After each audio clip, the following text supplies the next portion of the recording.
আসসালামু আলাইকুম। এই সপ্তাহে বাজার পরিস্থিতি কি হতে পারে আগামীকাল রবিবার থেকে, এই বিষয়ে যদি বলতে চাই তাহলে দু একটা নিউজ আছে। আমি এই মুহূর্তে চার্ট নিয়ে বলতেছি না। আমি আসলে নিউজের দিকে আসলে একটু বেশি গুরুত্ব দিতে চাচ্ছি। তো সেক্ষেত্রে আমি দেখলাম একটা নিউজ আসলে শেয়ার বাজার সার্বিক উন্নয়ন এবং সংস্কার সাধনে নিরলসভাবে কাজ করছে বাংলাদেশ সিকিউরিটি এক্সচেঞ্জ কমিশন। আর এই জন্য তারা শেয়ার বাজারে যারা সক্রিয় অংশীজন আছে তাদের সাথে মত বিনিময়ের সিদ্ধান্ত নিয়েছে। একটা হবে 30শে সেপ্টেম্বর আর হচ্ছে 1 অক্টোবর, 2 দিন এই সভা অনুষ্ঠিত হবে। তো 30শে সেপ্টেম্বরে যাদের সাথে বসবে তারা হচ্ছে Dhaka stock exchange, Chattogram stock exchange, central depository Bangladesh limited CDBL, central counter party Bangladesh limited CCPL, Bangladesh institute of capital market, Bangladesh academy for securities market, capital stabilisation fund এর নির্বাহী প্রধানদের সাথে বৈঠকে বসবে সিকিউরিটি এক্সচেঞ্জ কমিশন। এতক্ষণ আমি যাদের নাম বললাম, মানে যেসব সংগঠনের নাম বললাম, এরা কিন্তু সবগুলো কিন্তু সরকারি সংগঠন বেশিরভাগই। এদের সাথে বৈঠকটা ভালো অবশ্যই, তারা অংশীজন, কিন্তু তাদের থেকে মার্কেট মেকার মানে আমরা সাধারণ বিনিয়োগকারীরা যেটা চাচ্ছি সেটা হচ্ছে আমাদের মার্কেট শেয়ারের দাম বাড়তে হবে। এখন আমি যাদের নাম বলছি এরা শেয়ারের দাম বাড়াবে না, এরা মার্কেট মেকার না, এরা সিকিউরিটি এক্সচেঞ্জ কমিশনারের একটা অংশ। Dhaka stock exchange, Chattogram stock exchange, CDBL. এই এই বৈঠকটা অবশ্যই দরকার আছে, কিন্তু এই বৈঠকটা থেকে 1 অক্টোবরের যে বৈঠক সেটা বেশি গুরুত্বপূর্ণ। আর 1 অক্টোবর শেয়ার বাজার কর্মরত ব্রোকার ডিলারদের সংগঠন ডিবিএ, ব্রোকার অ্যাসোসিয়েশন ডিবিএ খুবই ইম্পর্ট্যান্ট। মার্কেটকে এদের সাথে আসলে কমিউনিকেশনটা ভালোভাবে রাখতে হবে সিকিউরিটি এক্সচেঞ্জ কমিশনকে। তারপর মার্চেন্ট ব্যাংক, যাদের নাম আমি বারবারে বলি, অ্যাসেট ম্যানেজমেন্ট, তারপরে যে যারা আছে সবার সাথে বসবে। এই তিনটেই ইম্পর্টেন্ট আমি মনে করি, মার্চেন্ট ব্যাংক, ব্রোকারেজ হাউস আর অ্যাসেট ম্যানেজমেন্ট যারা আছে, মিউচুয়াল ফান্ড যারা আছে এদের সাথে। এছাড়াও সিকিউরিটি এক্সচেঞ্জ কমিশন আইন প্রয়োগকারী সংস্থা, বিভিন্ন মানে শেয়ার মার্কেট সম্পর্কিত মন্ত্রণালয় বা বিভাগ, অর্থ মন্ত্রণালয় বা বাংলাদেশ ব্যাংক, হয়তো ওইসব প্রতিনিধিদের সাথেও বৈঠক করবে সিকিউরিটি এক্সচেঞ্জ কমিশন। এই 1 অক্টোবরের যে ইয়েটা কী বলে বৈঠকটা, এটা সবচেয়ে বেশি ইম্পর্ট্যান্ট।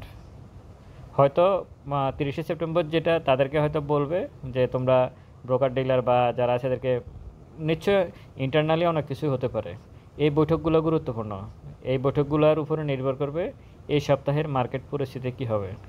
বৈঠক হয়তো হবে, কিন্তু গতকালকে বা আজকে অবশ্যই ব্রোকার হাউস অ্যাসোসিয়েশন বা মার্চেন্ট ব্যাংক যারা আছে এদের সাথে এরা অবশ্যই কিছু না কিছু বৈঠক, সামনের বৈঠকটা কি পজিটিভ হবে না নেগেটিভ হবে এই বিষয়টা আসলে তারা অনুমান করতেই পারে।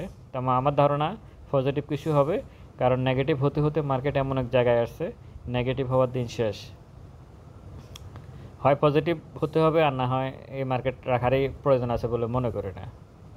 এখন এই বৈঠকটাই গুরুত্বপূর্ণ, এই বৈঠকের উপরে নির্ভর করবে আগামী দিনের মার্কেট কেমন যাবে, এই সপ্তাহের মার্কেট কেমন যাবে। কারণ 30 তারিখে, এই সপ্তাহে 30, আজকে মনে হয় 28 তারিখ, 29, 30, রবিবার, সোমবারে একটা, আর এরপরের দিন 1 অক্টোবর একটা। এই সপ্তাহের ভিতরে 2টা বৈঠক হবে। সুতরাং মার্কেট যদি ভালো হয় এই সপ্তাহের ভিতরে কিছু একটা হওয়ার সম্ভাবনা আছে। আশা করি হয়তো মার্কেট ভালো কিছু হওয়ার সম্ভাবনা আছে যদি বৈঠকটা ফলপ্রসূ হয়।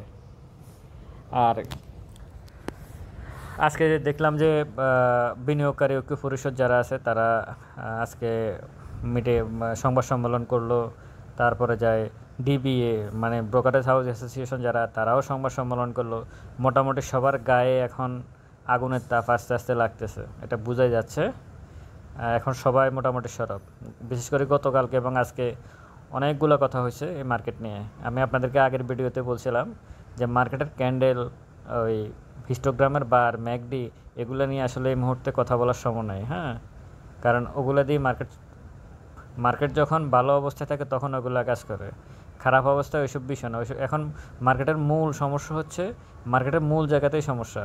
মার্কেট অন্তর্দ্বন্দ্ব ব্রোকারেজ হাউসের সাথে, মার্চেন্ট ব্যাংকের সাথে, সিকিউরিটি এক্সচেঞ্জ কমিশনের সাথে। তাদের এগুলো সমাধান করার জন্য যে বৈঠকগুলো এখন হচ্ছে, এগুলো পজিটিভ দিক মার্কেটের জন্য। এগুলো দিয়ে মার্কেট উঠবে। মার্কেট আকাশ থেকে টাকা পড়বে না, আর ওই টাকা দিয়ে মার্কেট উঠবে না। মার্কেট উঠতে হলে এদের সাথে এরাই মার্কেটকে উঠাবে, এদের সাথে বৈঠক বসতে হবে। তো এই হচ্ছে অবস্থা। আশা করি এই সপ্তাহে মার্কেট হয়তো ভালো যাওয়ার সম্ভাবনা খুবই বেশি যদি এদের বৈঠকগুলো ফলপ্রসূ হয়। আরেকটা বিষয়, সেটা হচ্ছে এখন ক্যান্ডেল নিয়ে একটু কথা বলি। ক্যান্ডেল অনুযায়ী মুভিং অ্যাভারেজ 14 দিনের যে ভ্যালু, এই অনুযায়ী মার্কেট নেগেটিভ।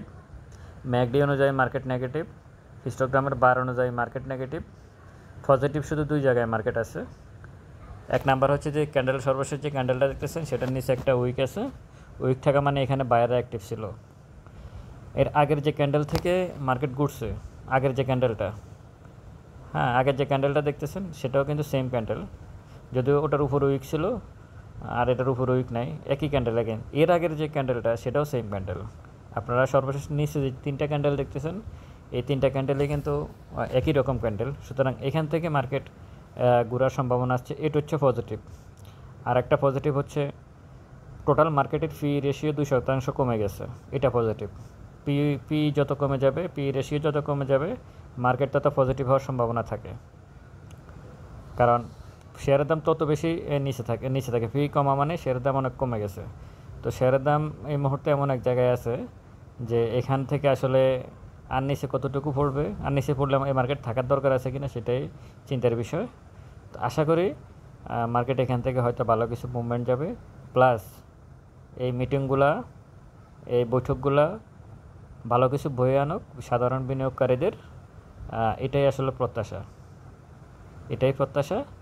আগামী এই সপ্তাহ আশা করি মার্কেট, টোটাল সপ্তাহ আশা করি মার্কেট ভালো যাওয়ার সম্ভাবনা আছে যদি বৈঠকগুলো ফলপ্রসূ হয়। আর আমার ভিডিওটা যদি ভালো লাগে তাহলে আপনারা অবশ্যই শেয়ার করে দেবেন। ভালো থাকবেন সবাই। আসসালামু আলাইকুম।